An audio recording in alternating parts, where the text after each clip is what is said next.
Well, hello, everyone. I am Howard Martin, and I'm here today with Joe Dispenza. We're both going to be speaking at the HeartMath Institute's Global Coherence Initiative annual event this year. It's called Love Unleashed. We're both going to be there. We're both going to be doing what we do, and then we want to talk a little bit about how that's going to work.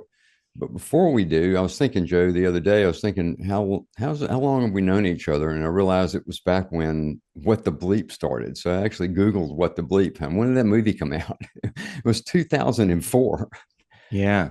that we met. Yeah.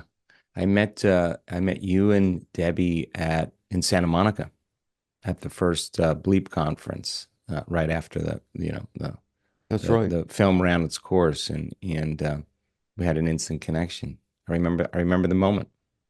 Me too. And we did some things after that together, but it's been a long time. So now we're going to do it again. And I know. I wanted to find out from you about why you think this is important. An event called Love Unleashed. What would that mean to you? And what do you plan to speak about while you're there?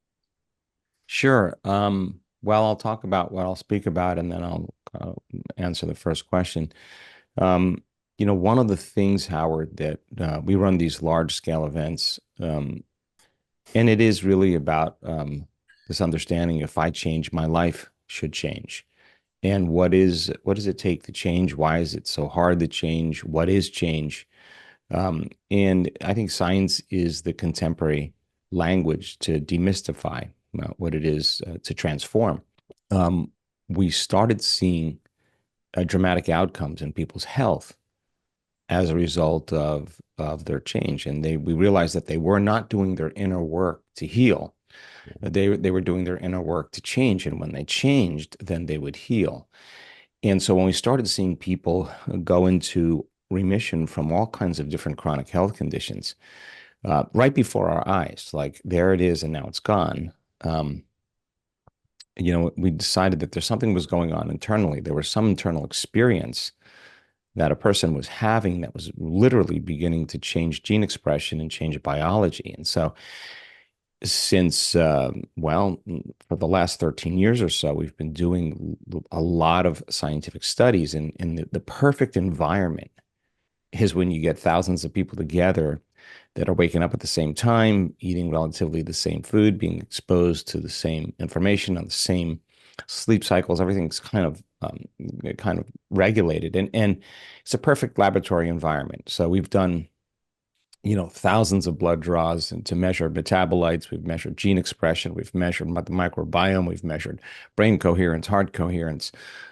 We've measured the correlation between the two. We've measured breast milk and all kinds of the power of intention. Does intention regulate genes? And so I'll talk about a lot of the discoveries that we've uncovered in some of the latest research that really has to do with the mind-body connection and this concept of self-regulation in a brain and heart coherence.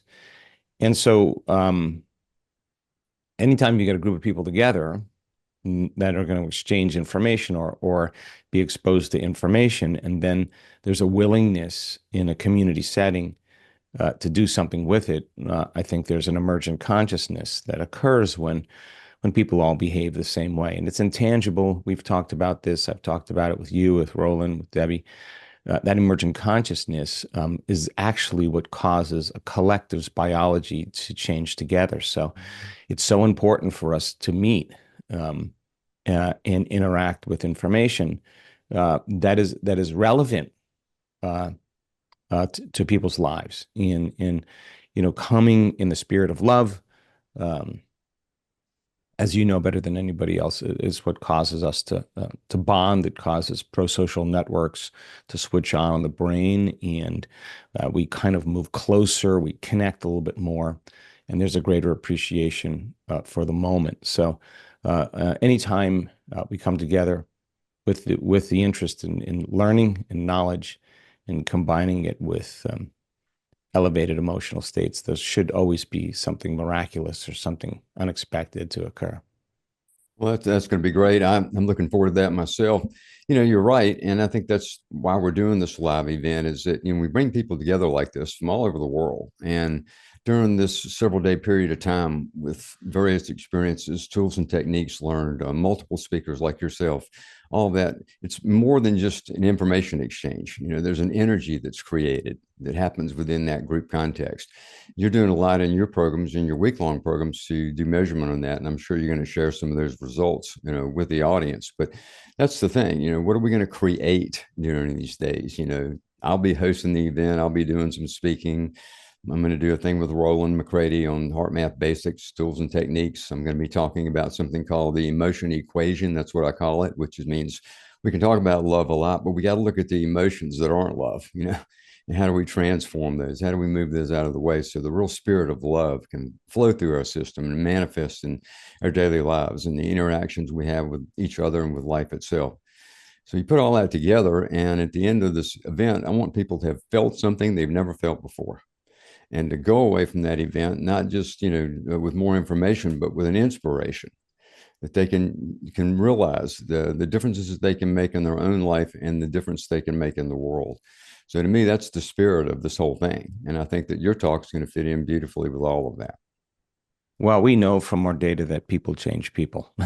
We know that now. So the emergent consciousness, the spirit of that consciousness, aware of possibilities or opportunities or aware of information that they were unaware of, the spirit of that being inspired by that causes the flock or the herd or the tribe to evolve collectively. So add an intention to do that, and you get a greater outcome. We've discovered that as well. So we set the intention that the event in and of itself gives people, empowers people to begin to live a better life. And I think you step out into your life a changed person, where you're not emotionally reacting in the same predictable ways, and your response to the environment is not weakening your body or the organism.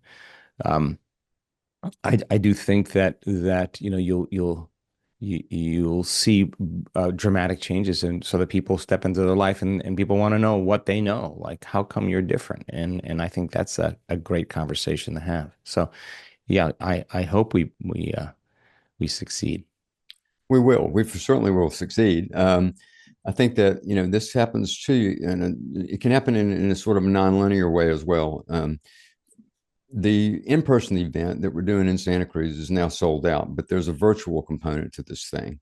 And last year I did the same event, and I noticed that the virtual part was amazing. These people were participatory. We included them. The way we designed the event was that they could feel as if they were part of the shared experience, even though they were not physically in the room. And the results we got from those people, the responses we got, the level of fulfillment that they got from being there in that context was palpable. It was pretty amazing to have it. So it goes beyond sort of the barriers of space and time, and where people are in the world. If they're part of it and they're putting their heart into something like that, they too experience a similar benefit. And we're going to make that virtual audience 100% part of what we do in the room that day. So Joe, it's going to be cool to be with you again. Yeah, we had a great call with Rollin yesterday, because we're doing a lot of studies at our events, and we were designing studies, which is really fun, really fun stuff. Yeah. So maybe I'll even have an opportunity to talk about some of the studies that we're looking at doing in the upcoming year. So I'm excited to see the family at the HeartMath Institute.